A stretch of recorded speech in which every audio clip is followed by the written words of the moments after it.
Bolivia dikenal dengan negara yang sejuk. Negara ini dianugerahi berbagai keindahan alam yang membuatnya menjadi salah satu tempat yang menarik di Amerika Selatan. Pegunungan Andes yang membentang di sepanjang Bolivia dan di antara lembah-lembahnya terdapat Altiplano, yaitu dataran tinggi yang menjadi tempat tinggal sebagian besar penduduk Bolivia. Di dataran tinggi inilah kehidupan berkembang subur dengan alam yang memberikan kelimpahan air dan udara. Namun, apa yang terjadi dengan Bolivia sekarang? Dari negeri yang hijau dan subur menjadi wilayah yang kering dan gersang. Mari kita bahas lebih lengkap tentang negara Bolivia hanya di 10 menit geografi.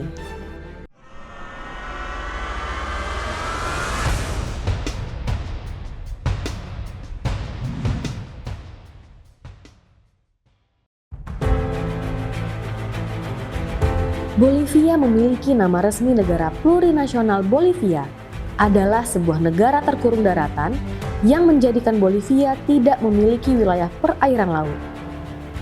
Negara ini berbatasan dengan Brazil di sebelah utara, timur laut, dan timur, Paraguay di tenggara, Argentina di selatan, Chili di barat daya, serta Peru di barat.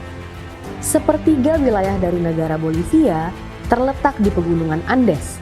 Hal tersebut menjadikan Bolivia sebagai negara tertinggi dan paling terisolasi di Amerika Selatan. Dengan luas wilayah sekitar 1 juta kilometer persegi, Bolivia merupakan negara terbesar kelima di Amerika Selatan setelah Brazil, Argentina, Peru, dan Kolombia.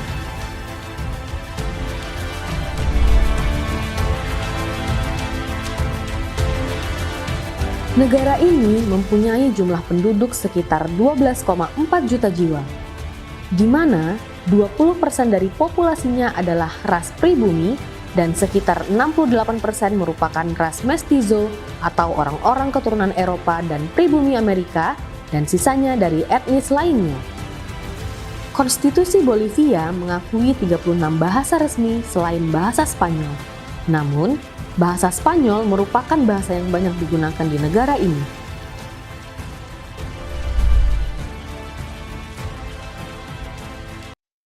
Sistem pemerintahan di Bolivia adalah republik presidensial, di mana presiden menjabat sebagai kepala negara sekaligus kepala pemerintahan. Pada tahun 2009, Bolivia mengadopsi konstitusi baru yang mengakui hak-hak alam sebagai entitas legal. Konstitusi ini juga memberikan pengakuan penuh terhadap hak-hak masyarakat pribumi, menjadikannya salah satu undang-undang dasar paling progresif di dunia. Bolivia uniknya memiliki 2 ibu kota resmi, yaitu La Paz dan Sucre. Sucre adalah ibu kota konstitusional dan yudisial yang menjadi simbol sejarah kemerdekaan Bolivia. Sedangkan La Paz adalah ibu kota administratif yang menaungi pusat pemerintahan dan lembaga eksekutif serta legislatif negara tersebut. Kota La Paz memiliki ketinggian sekitar 3.600 meter di atas permukaan laut. Hal tersebut menjadikan kota La Paz sebagai ibu kota administratif tertinggi di dunia.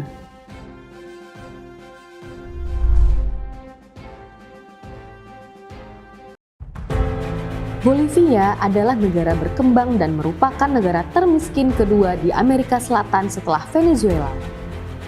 Kegiatan utama ekonomi negara ini adalah pertanian, kehutanan, perikanan, pertambangan, dan manufaktur barang-barang seperti tekstil, logam olahan, dan minyak olahan. Negara ini sangat kaya akan sumber daya mineral seperti timah, perak, litium, dan tembaga. Bolivia merupakan salah satu penghasil daun koka terbesar di dunia. Daun koka merupakan tanaman yang mempunyai manfaat untuk pengobatan, stimulan ringan, dan dapat membantu meringankan penyakit ketinggian. Ekstrak daun koka juga dapat digunakan sebagai bahan dasar dari kokain. Selain itu, Bolivia adalah eksportir kacang Brazil terbesar di dunia. Sekitar 70% dari kacang Brazil di seluruh dunia bukan dari negara Brazil, melainkan dari Bolivia.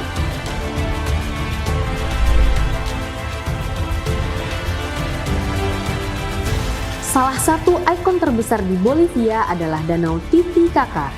Danau ini terletak di ketinggian sekitar 3.800 meter di Pegunungan Andes bagian tengah. Danau ini dikenal sebagai danau tertinggi yang dapat dilayari di dunia. Luas danau ini mencapai 8.288 km persegi sehingga sering disebut sebagai laut pedalaman.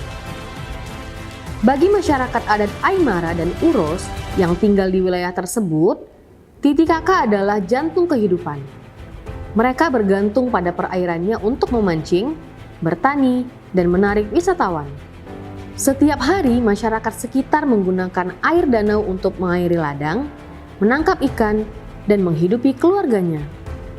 Namun, nasib tragis melanda ketika pemanasan global mengubah segalanya.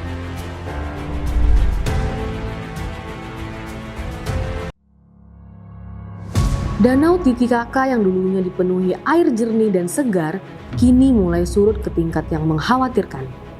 Berdasarkan penelitian, air pada danau dari tahun 1992 hingga 2020 menunjukkan bahwa danau ini kehilangan sekitar 120 juta metrik ton air setiap tahunnya. Akibatnya, banyak masyarakat kehilangan mata pencaharian mereka. Tanpa air yang cukup, bertani akan menjadi semakin sulit. Sementara populasi ikan menurun drastis. Sehingga banyak masyarakat bermigrasi dan meninggalkan rumah mereka ke tempat yang lebih layak.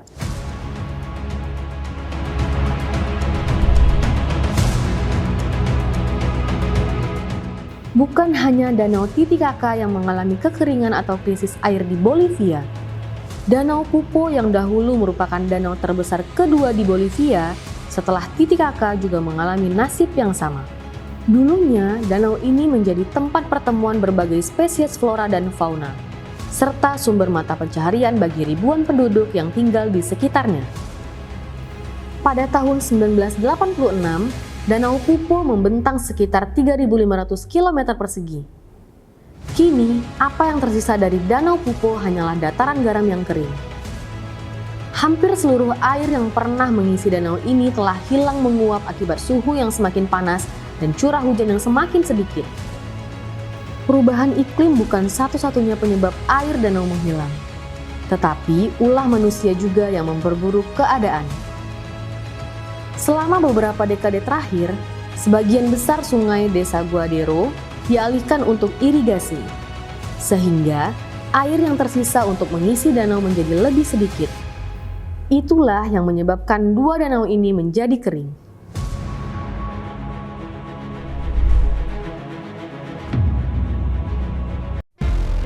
Sebagai akibat dari kekeringan yang berkepanjangan, Bolivia juga mengalami kebakaran hutan yang semakin sering terjadi.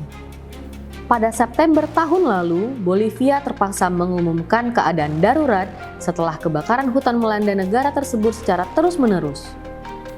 Para ilmuwan mengatakan bahwa meskipun sebagian besar kebakaran disebabkan oleh manusia, kondisi panas dan kering disebabkan oleh perubahan iklim akibat bahan bakar fosil membantu kebakaran menyebar lebih cepat.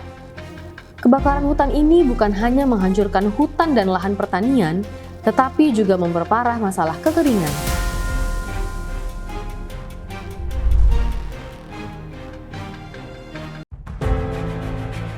Salah satu daya tarik utama Bolivia adalah Salar de Uyuni, gurun garam terbesar di dunia dengan luas sekitar 10.582 km persegi. Tempat ini memberikan pemandangan yang menakjubkan, terutama saat musim hujan ketika permukaannya berubah menjadi cermin raksasa yang memantulkan langit. Selain menjadi tujuan wisata populer, Salar de Uyuni juga memiliki cadangan litium terbesar di dunia. Litium adalah komponen penting untuk baterai yang digunakan pada perangkat elektronik dan kendaraan listrik.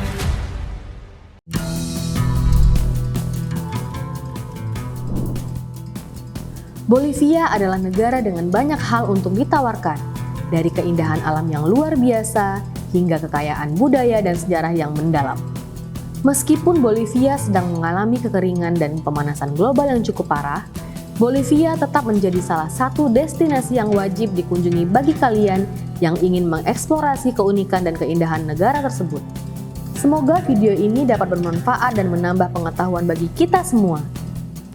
Ikutin terus channel ini ya agar kamu mendapatkan informasi penting lainnya. Jangan lupa like, komen, dan subscribe. Dan jangan lupa loncengnya ya. Sampai jumpa lagi di video selanjutnya.